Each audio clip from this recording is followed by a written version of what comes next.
د لوی څښتن تعالی په سپېڅلي نوم د جهان ټلویزیون درنو معززو لیدونکو السلام علیکم. حنیف صافی یم د ورځې شنتمو هرکلی کومه. د طالبانو او امریکا مخامخ خبرې چې تل طالبانو دا غوښتنه درلوده چې له امریکا سره مخامخ کینی او مخامخ ورسره د افغانستان د سولې او ستونزې په تړاو خبرې وکړي. بالاخره په دا یو اونۍ کې یا وړاندې راوروسته داسې رپوټونه خپاره شول چې امریکا له طالبانو سره لیدلي او طالبانو هم تایید کړه، امریکا هم تایید کړه چې دوی دا لیدنه ډیره د خوښۍ او په ښه فضا کې ترسره کړې ده او په دې موضوعګانو چې طالبانو تل پرې ټینګار درلود په دې اړه غږېدلي دي، لکه د سولې موضوع، د امریکا د حضور موضوع، د جګړې موضوع او هغه نور موضوعات چې تر اوسه یې لا رپوټونه نه دي خپاره شوي چې نور په کوم موضوعات غږېدلي دي. د امریکا او د طالبانو مخامخ ناستې چې د طالبانو ورته د پخوا څخه دا هیله درلوده او دوی ویل چې موږ افغان حکومت سره نه کینو او افغان حکومت د دوی په خبره یو لاسپوڅی د امریکا تر سیوري او تر امر لاندې حکومت باله او دوی غوښتل چې موږ مخامخ له امریکا سره کینو، باید ستونزه د امریکا سره حل کړو نه د افغان حکومت سره. د دوی په وینا افغان حکومت د دوی واک نه لري چې د سولې په خبرو کې کوم موضوعات چې دوی پرې بالاخره پایل ته رسیږي دوی بیا پلي کړي چې د امریکا اجازه نه وي. په دې اړه بحث لرو. واقعا څومره به د امریکا او د طالبانو وروستۍ ناستې د افغانستان د سولې سبب شي او په افغانستان کې به جګړه پای ته ورسوي. په داسې حال کې چې موږ تاسې ګورو یو خوا د طالبانو افغان حکومت ورباند چې خلکو ورته ډېرې ښې تمې درلودې، بیا له هغې راوروسته په اوس تازګیو کې د دفاع وزیر ویلي دي چې بیا دوباره هیلې شته چې دوباره اوربند ته لاړ سو او له طالبانو سره اوربند وکړو. یو خواته دا د خوشحالۍ خبرې افغانانو ته او بله خواته بیا همدا امریکایان په قندوزو، په لوګر او په نورو ولایتونو کې د عام افغانانو او د کورنیو د مرژوب له سبب شوي دي او بمونه یې بمګزارۍ یا هوایي بمبارۍ دوباره ډېرې کړې دي. واقعا لوبه روانه ده که واقعیت موږ او تاسې سولې خواته ځو؟ په دې اړه په بحث کې راسره دروند میلمه ښاغلی سیلاب راسره په استودیو کې دی. ښاغلی سیلاب ستړي مه په خیر راغلی. ډېره مننه. په لومړي قدم کې ښاغلی صافی صاحب تاسو ته ستا د ټلویزیون درنو همکارانو ته د ټلویزیون استودیو له طریقه د افغانستان شریف ولس او حکومتي چارواکو ته خپل نیکې هیلې او تاده سلامونه تقدیموم. مننه. ښاغلی سیلاب، تاسو د یو ځوان سیاستوال په توګه او یو عام افغان په توګه په څه نظر یاست؟ واقعا یوې خواته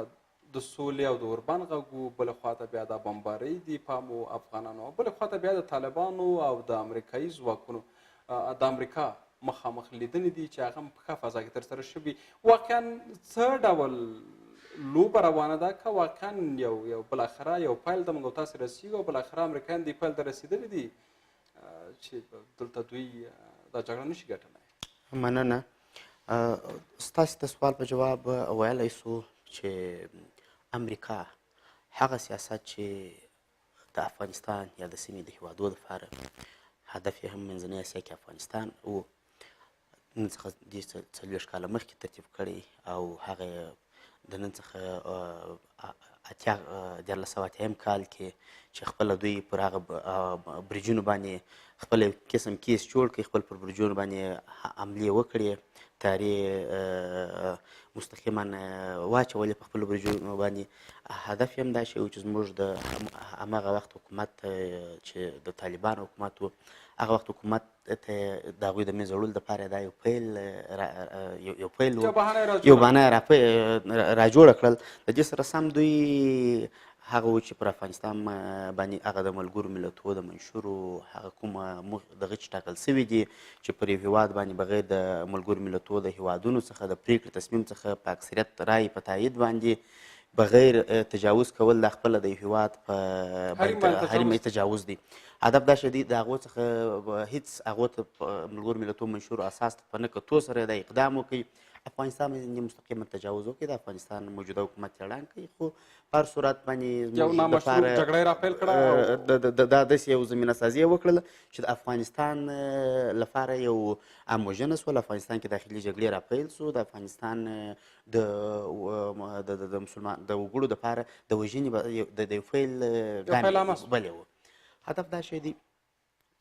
زموږ احتمالي حکومت رامنځته سو د هغه سره سم کري صاحب دوره پیل سول هغه و چې هغه ختمه سول د ډاکټر صاحب غني حکومت رامنځته سول په هغه کې راځو چې دا 4 کاله د موجوده ملي وحدت حکومت پوره کېږي امریکا داسې یو 2-3 مخې سیاست چلوي چې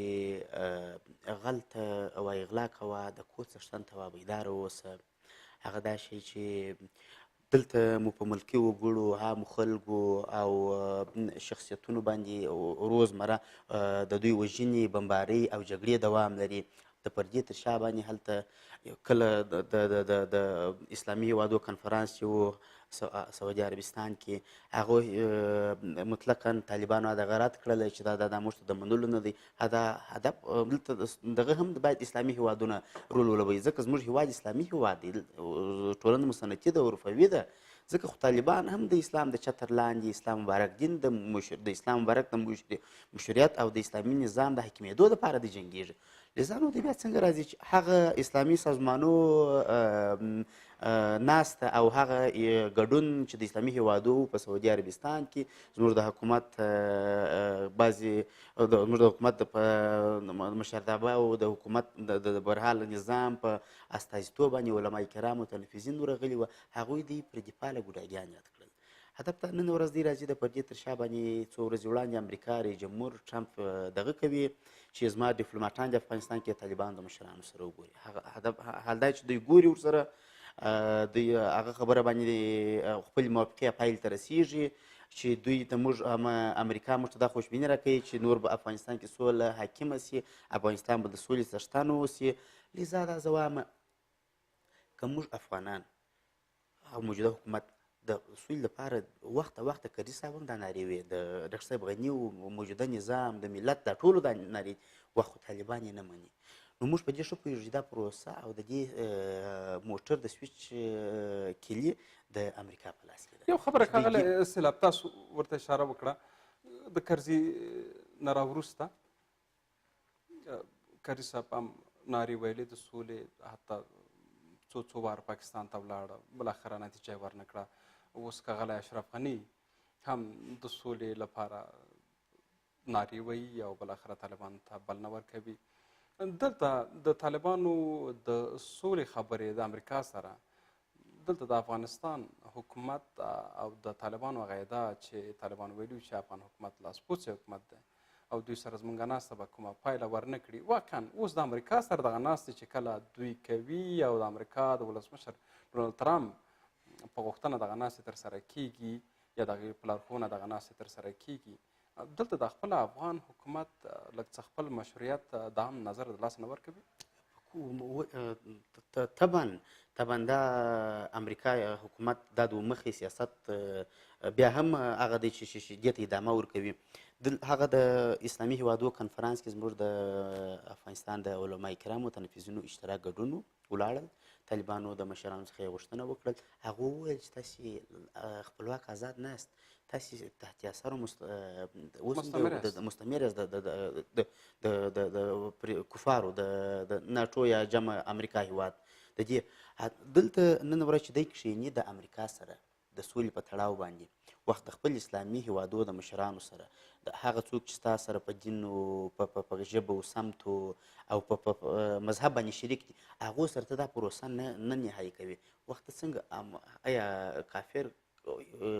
په کوم زمان او مکان باندې د مسلمان دوست سوی دی دا په هېڅ صورت باندې د هېڅ امکان نه دی دوی دا ګیم را تازه کوي دا ګیم د یوازینی د امریکا په لاس کې دی نو طبعا دا خلکو ته ښیي چې دلته تا د مشروعیت خبره وکړه د افغانستان پر مشروعیت باندې دا امریکا دا سیاست یو ځل بیا نړۍ ته په ډاګ کوي چې وګورئ چې افغانان د افغانستان موجوده حکومت بیا هم آزاد نه دی یو بل څه ښاغلی سیلاب مشروعیت تاسو د علماو د ناستو یادونه وکړه واقعا دا څه باید لږ بربنډ شي د علما اصلا کې د یوې اسلامي ټولنې هغه په حساب د دغه کوټې د ستنې معنا لري که علما په اسلامي یا مذهبي ټولنه کې نه اوسېږي واقعا هغه ټولنې ته اسلامي ټولنه یا مذهبي ټولنه نه شو ویلی در حاله چې همدغه علماو زمینه ورته مساعده وه اسلامي کنفرانس یې باید رابللی وی دلته د اسرائیلو چې د فلسطین خاوره راونیوله او هغه ځای کې خپل بیت المقدس خپل پایتخت اعلان کړ د مسلمانانو لومړی قبله دلته د علماو خپل غږ راپورته کړ واقعا دلته هم داسې ناانډولي ښکاري واقعا چې دوی طرف کې او طالبان هم وایي چې دغه علما یا دا ناست شوي دي دا د امریکا په خوښه شوي دي تاسو فکر کوئ زما په اند موږ راځو دې ټکي ته چې مخکې ما یادونه وکړه چې د افغانستان په ټولو سیاستونو کې امریکا مستقیما 80% ونډه لري او دا پلان د دوی د راتګ د دوی خپل د برجو د نړېدو او افغانستان ته لار پیدا کول چې د دې ځای څخه دوی د سیمې هېوادونه د اسیایي میانه مستقیما تر تحت اثر لاندې ونیسي دا پلانګذاري وه واقعا دغه څه چې اوس امریکا راغلې ده راورسېده افغانستان ته راغله تقریبا دا د څه کم 20 کاله کېږي چې په افغانستان کې شتون لري او تر ډېره قرباني موږ افغان ملت ورکوو که یو ځای کې هم ښار جوړېږي بل ځای کې هم کلي ورانېږي اقتصاد هم اوس ګورو چې حتی د صفر سره ضربېږي او په فاسده هېوادونو کې سر یو زموږ هغه کسان چې به معتاد ویل کېده یا به ورته روږدی ویل کېده هغه به د شرم څخه د خپل کور څخه نه راوته او هغه کور کې به یې په پټه ځان ته د موادو یو لاره پیدا کول هملته به یې اوس زموږ او ستاسې خپل په کابل کې یاستو ګورو چې حتی هغه زموږ او ستاسې ځایونه چې باید زموږ ماشومان پکې کښېني هلته یو څو دقیقې کښېني متعلمین کښېني هغه ځای کې زموږ د پوډریانو څخه واقعا د امریکا په راتګ سره ستاسو په نظر جامعه مخ د افغانستان جامعه یا ټولنه یا ملت مخ په ښېرازۍ روان دی که مخ په بدبختۍ دوه عوامل دي هغه دا چې یو موږ د کري صاحب حکومت مخکې طالبان نظام حکومت و هغه حکومت په دې باندې به سترګې نه پټوو چې کله د اسلام مبارک نوم یاد په یو ملک کې کله هغه هېواد اسلامي ملک د جملې څخه ملکونو د جملې څخه وشمېرل سو بیان ازادي د بشر ازادي دا د قرآن عظیم شان هم ثابته کړې ده د قرآن عظیم شان مطابق انسان ته الله پاک ازادي ورکړې ده که نرینه دی که ښځینه دی دلته موږ د تېر د هغه حکومت په پرتله باندې ځینې د ترقۍ او نوښتو سره مخ شوي یو ترقۍ یعنې زموږ هېواد زموږ خلک د تحصیل تعلیم ترقۍ سره تکنالوژي په لحاظ باندې موږ برخمن شوي یو لذا چې څومره ترقۍ په پیشرفتۍ سره مخ شوي څو چنده موږ د فساد فسق او خدای نخواسته هغه غربي دیموکراسي چې خپله په اروپایي ملکو کې قرار لري هغه تاثیرات زموږ ټولنې ته انتقال شوي دي هغې کې زموږ دا ټولنه ورڅخه متاثره شوې ده حتی داسې مؤسسې او رسنۍ شته چې دودولو کې ونډه لري بالکل ستا د دې سره سم هغه څه چې دوی د دوی مستقیما یعنې هغه پلان چې دوی مخکې د څو کالو جوړ کړي وو هغه پلان ته دوی آهسته ځان رسوي د دیموکراسي په لحاظ باندې د نسل کشي په لحاظ باندې د دې سره سم افغانان هغه څوک چې په دې هېواد کې د قلم و ذهنیت و برکت شخص وي د دې سره سم د دې هېواد د په ارزښتونو په ګټو یې خوا بدېږي د هغوی په منځه وړلو کې د هغوی په ختمېدلو کې مستقیما دوی کار کوي دوی نه غواړي چې افغانستان یو خپلواک هېواد واوسي افغانستان تل باید لاس نیولی اوسېږي او تل یو فقیر و بوډا او د دغه هېواد په څېر باندې د دوی ته همیش لاس نیولی اوسي او د دوی باید د عوامر لاندې لپاره بل یو باید همیش د دوی د خیراتو غوښتنو ته باید د دوی تقاضا هم دا وي چې د دوی د ملک څخه هر څه راسي یو بل چې ښاغلی سیلاب کله چې امریکا راغله خپله د افغانستان یا د اسلامي نړۍ چې تر ډېره علما په دې کې داسې فکر لري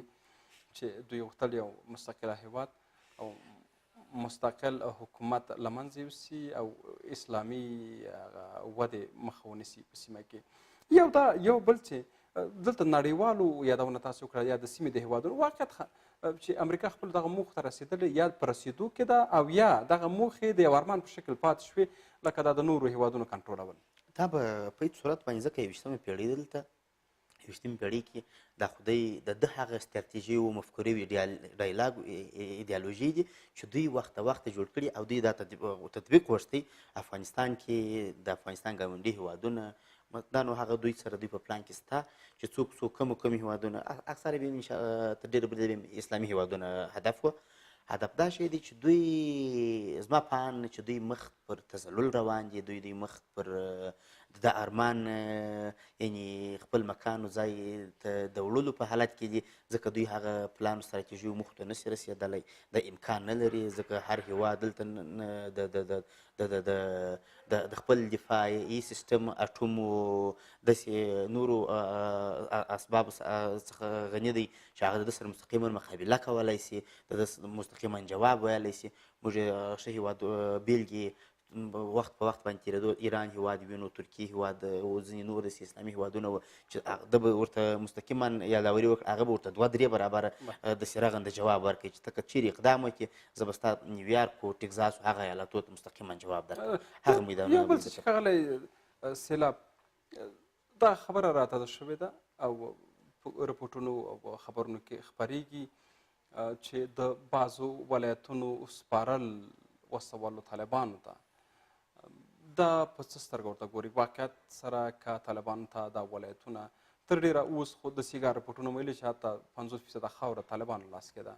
او که بیا هم د 50% خاوره یو لاس کې ده او بیا نور ولایتونه ورته وسپارل شي دا به څه راپېښ کړي؟ ښه ګام دی واقعا ښه ګام نه دی که د افغانستان د تجزیې یا د 2 حکومتونه په یو بدنه کې معنا لري؟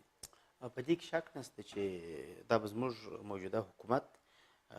موجوده حکومت به یادوري وکړو چې د ملي وحدت حکومت د دپاره به یو بل سهامګیر حکومت په څیر باندې نړیوال نړۍ هیوادو د سیمې هیوادو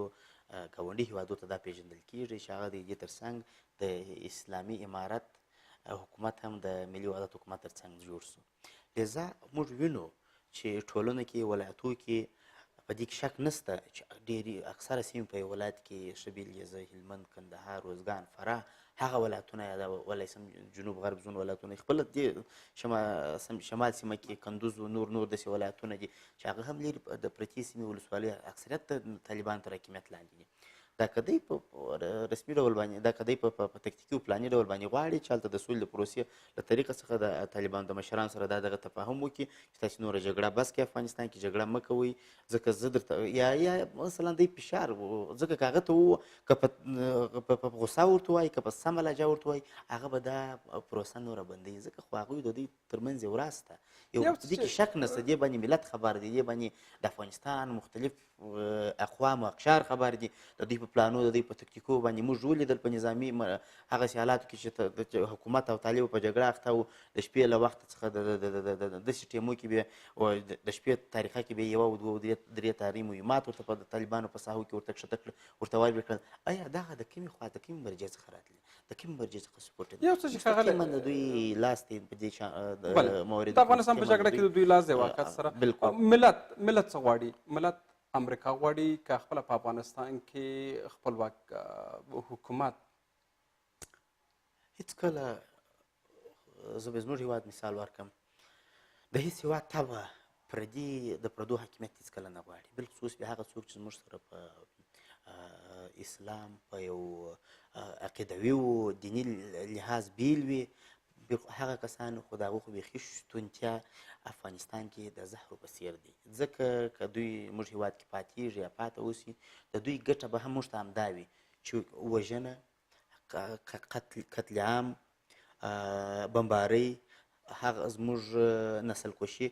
دا شیان به دوی د هغه ښو طرحو استراتیژیو څخه یعنې په افغانستان کې د هر بهرني هېواد شتون د افغانستان یا د افغانانو د زوال سبب دی؟ خاصا د امریکا چې دی دلته د جګړې د ګرمېدو اثر یې په کار اچولی دی او د طالبانو د موجوده حکومت ترمنځ یې د جګړې تداوم غوښتی دی. د دې شتون خو بلکل د زهرو په څېر د افغانستان د حکومت د افغانستان د خلکو دپاره د افغانستان د ملتونو دپاره قومونو اقشارو دپاره بالخصوص دوی نه غواړي، افغانان نه غواړي چې داسې ټولنې زموږ په هېوادو کې داسې حکومتونه داسې بهرني حکومتونه پاتې شي چې هغوی چې هر څومره هم دوی که په مرسته د نارې